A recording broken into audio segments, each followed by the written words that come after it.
these very special occasions, because it was already 20 months ago, but I believe that all of us, we have still in the vivid memory these unbelievable pictures and the news we have all across the world on our TV sets, that how powerful and devastating Mother Nature could be. We have been living with our Japanese friends through one of the worst natural disasters ever taking place, and it was of course magnified by the direct transmission of these powerful images to all over the world. And I'm proud to say that the European Commission and the staff of the European Commission, the Central Committee, started to act immediately, and they felt that there is also importance to show the gesture of, I would say, living through this strategy and showing our willingness to share the burden and these tragic consequences the tragedy brought on Japan. And therefore, I'm very glad that today we'll have the honor and to commemorate and remind, together with our Japanese friends, our continued solidarity through this event and the exhibition. Some of you already, I'm sure, managed to see Hope and Recovery. And I'm very glad that we could do it in the presence of Honorable Ambassador of Japan, His Excellency Kojiro Shirojiri, also Mr. Dominic Leguier, Director of K&K, Mr. Shinichi Nagano, producer at NHK, the main TV station in Japan, and my colleague Kristalina Georgieva, the Commissioner for International Cooperation, Humanitarian Aid and Crisis Response, who will join us in a minute. I also would like to welcome Mr. Cristiano Sebastiani and colleagues from the Central Staff Committees who helped to organize the original fundraising efforts. And I know that there have been many people in Europe who very much felt with their Japanese friends and wanted to show their solidarity and their help. I know that many of them couldn't be here this morning, but I really would like to thank all of them sincerely. Today, in the morning, I was just discussing with His Excellency Ambassador how the things are going. And we know that still the Northeast Japan is going through the very difficult time. And I'm very glad that also our continued support coming from the EU, but also coming from the people of the institutions, from the staff, is really making the difference for the people in North in Japan. Unfortunately, as we see it, we know and we see it in our news coverage that the natural disasters are becoming more frequent and more devastating, and they are taking place all over the world.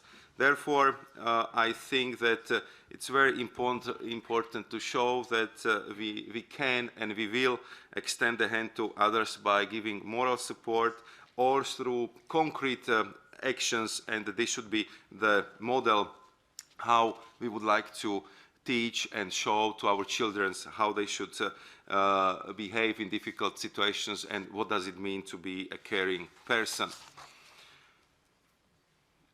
When I was coming in, I was handed this book of photographs, and it's a very powerful one, and I'm really impressed that such an important book can be put together in such a short period of time. And I think that just to take a moment and go through it, I think can bring you the feeling of magnitude of this disaster, but also the resilience of the Japanese people to come back, to recover, to reconstruct, and to restart their lives again. It was something like a year ago when I had the privilege to give a check of 22,000 euros to the K&K which we would translate into English as Children Without Borders, on behalf of the EU staff. And I'm just very happy that Mr. Dominique Lequier and his colleagues could be today with us. And I know that your project in Japan, but all over the region, are very impressive, and we really very much appreciate your involvement, your work, but also your results, which are very, very impressive, because I think they truly show that through your approach, hope for recovery, through the assistance to the schools, through the help to the family centers, you can really give the youngster the sense of joy, of hope, and also of a bright future for many of them. And this is something which everybody must highly, highly appreciate. The exhibit also focuses on the massive cleanup effort, which, as we discussed with Ambassador, is still going on, and it's still enormous challenge, especially in the area of the Fukushima nuclear accident.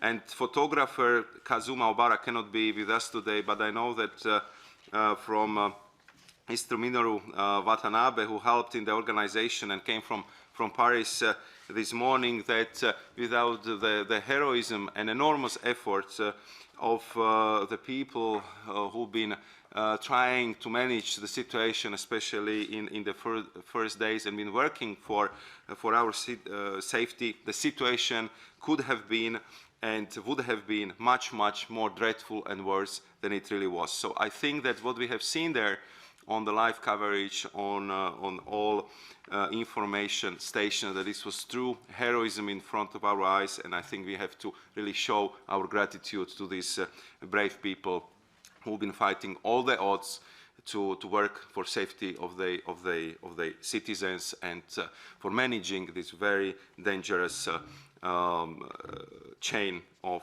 events. If you allow me, my final words would go to Mr. Nagano from NHK, because I think that after this event you are going to visit the European school and also the public Japanese schools of Brussels, where tomorrow you will show your films. And I think that you will be very, very proud to show them, because they are clearly showing not only the pictures of the devastation, but also the way back, the recovery, and the resilience of the Japanese people. And I think that this is very important, and I really appreciate that you, as a media specialist, and together with your colleagues from the press and media, will show the young people, the children, how difficult the life could be, but how the people can help each other, because this is very important, especially in their formative years. This is how I think responsible media should behave, and I really appreciate that you are going to offer the young children in Europe the full picture of these enormous events taking place in Japan.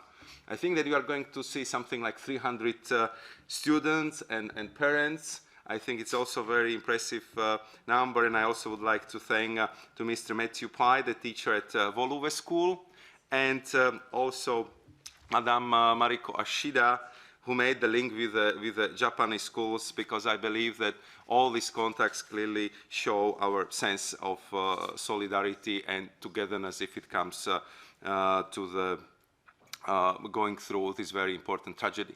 When I was handing over the check this 20 months ago, I said that being from Central Europe, I very much remember how Japanese was helping the today's, and we still call them new member states, in the difficult years of transitions, when the Iron Curtain fell down, where the final barriers been removed, when the new member states been doing their best to return back to the Western European civilization.